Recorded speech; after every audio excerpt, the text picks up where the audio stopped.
नमस्ते। आज हम बात करेंगे एक ऐसी कमाल की खोज के बारे में जिसने इतिहास की किताबों को कह सकते हैं एक तरह से हिला कर रख दिया है। ये कहानी है दो ऐसी प्राचीन सभ्यताओं की जो हजारों किलोमीटर दूर थीं पर फिर भी जुड़ी हुई थीं।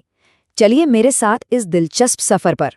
जरा सोचिए, मिस्र के एक फराव का मकबरा और उसके अंदर मिलता है भारत से आया एक मैसेज, वो भी 2000 साल पुराना। ये कैसे हो सकता है? मतलब ये सवाल ही अपने आप में एक ऐसी पहेली है जो हमें इतिहास के एक बिल्कुल नए पन्ने की तरफ ले जा रही है। और ये पहेली जोड़ती है दक्षिण भारत के प्राचीन तमिलकम को रोमन मिस्र से। मतलब दो अलग अलग दुनियाएं, दो अलग संस्कृतियां जो इतनी दूर थीं पर फिर भी किसी न किसी तरह जुड़ी हुई थीं। तो चलिए सबसे पहले ये जानते हैं कि ये नामुमकिन सी लगने वाली खोज आखिर हुई कहाँ। उस जगह पर चलते हैं जहाँ से ये पूरी कहानी शुरू हुई। ये जगह है मिस्र की मशहूर वैली ऑफ द किंग्स, यानी राजाओं की घाटी। नील नदी के पश्चिमी किनारे पर मौजूद ये वही जगह है जहाँ मिस्र के बड़े बड़े फराओं को दफनाया गया था।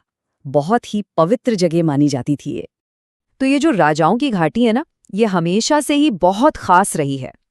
तूतनखामून जैसे महान फ़राओं को यहीं दफनाया गया। आज ये यूनेस्को वर्ल्ड हेरिटेज साइट है।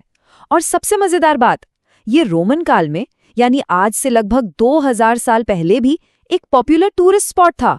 सोचिए, उस जमाने में भी लोग यहाँ घूमने आते थे। ठीक है, तो हमें जगह तो पता चल गई। अब सवाल ये है कि उस मैसेज में लिखा क्या था? उस मकबरे की दीवारों पर लिखे उन शब्दों का आखिर क्या मतलब था? ये मैसेज लिखा था तमिल ब्राह्मी लिपि में। ये उस जमाने में पुरानी तमिल भाषा लिखने के लिए इस्तेमाल होती थी।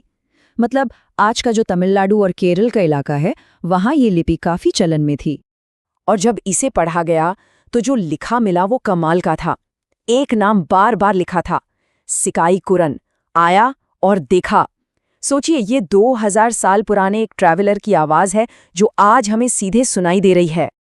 अब इस नाम में जो कुरन शब्द है, उसका मतलब शायद कोई लीडर या कोई बड़े ओहदे वाला इंसान हो सकता है। मतलब ये कोई आम टूरिस्ट नहीं था और उसने अपना नाम वहां ठीक वैसे ही छोड़ा जैसे उस जमाने में ग्रीस और रोम से आने वाले लोग दीवारों पर अपना नाम लिख जाते थे, एक तरह की निशानी। तो सबसे बड़ा सवाल, एक भारतीय यात्री इतनी दूर मिस्र में कर क्या रहा था? इसका जवाब छिपा है उस दौर के पुराने समुद्री व्यापार के रास्तों में। ये सफर होता कैसे था? देखिए, जहाज दक्षिण भारत के मुजीरस जैसे पोर्ट से निकलते थे। फिर वो मानसूनी हवाओं का इस्तेमाल करके पूरा हिंद महासागर पार करते थे और पहुंचते थे रोमन मिस्र के रेड सी पोर्ट्स पर। और ये कोई छोटा मोटा ट्रेड नहीं था, बहुत बड़ा व्यापार था। भारत से मसाले, खासकर काली मिर्च, कीमती पत्थर, ये सब जाता था और बदले में रोमन मिस्र से आते थे सोने के सिक्के, वाइन और कांच का सामान। एक जबरदस्त ट्रेड नेटवर्क था ये। और इसका सबसे पक्का सबूत क्या है जानते हैं? आज भी दक्षिण भारत में खुदाई में बड़ी तादाद में रोमन सोने के सिक्के मिलते हैं। ये सिक्के इस बात की गवाही देते हैं कि दोनों के बीच कितने गहरे व्यापारिक रिश्ते थे। तो ये सब जानकर अब इस खोज का असली मतलब क्या निकलता है, ये हमारी पुरानी समझ को कैसे बदल रही है? अब आते हैं इस कहानी के सबसे अहम हिस्से पर। देखिए, पहले इतिहासकार क्या मानते थे कि भारतीय व्यापारी बस मिस्र के समुद्री किनारों तक, पोर्ट्स तक जाते थे। लेकिन इस सबूत ने क्या दिखाया कि वो सिर्फ व्यापारी नहीं बल्कि टूरिस्ट बनकर मिस्र के अंदर तक सफर करते थे। वो सिर्फ सामान नहीं बेच रहे थे बल्कि वहाँ के बड़े बड़े मॉन्यूमेंट्स देख रहे थे और उस ग्लोबल कल्चर का हिस्सा बन रहे थे। जरा इस दूरी पर गौर कीजिए, 5000 किलोमीटर।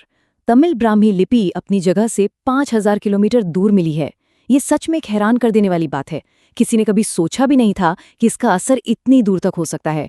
तो ये खोज उस पुरानी सोच को पूरी तरह से तोड़ देती है जो कहती थी कि प्राचीन दक्षिण भारतीय दुनिया से कटे हुए थे। नहीं, ऐसा बिल्कुल नहीं था। सच तो ये है कि वो ग्लोबल स्टेज पर, दुनिया के मंच पर एक बहुत अहम किरदार निभा रहे थे।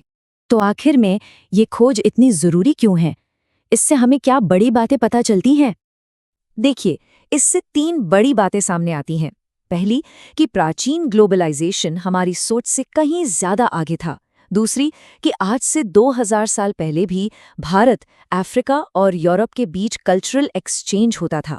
और तीसरी बात, सिन्नकई कुरुन जैसा सिर्फ एक इंसान का सफर इन बड़े बड़े नेटवर्क्स का जीता जागता सबूत है। ये तो सिर्फ एक टूरिस्ट का 2000 साल पुराना नोट था। जरा सोचिए, इतिहास के पन्नों में ऐसे और कितने खोए हुए कनेक्शंस होंगे जो बस खोजे जाने का इंतजार कर रहे हैं।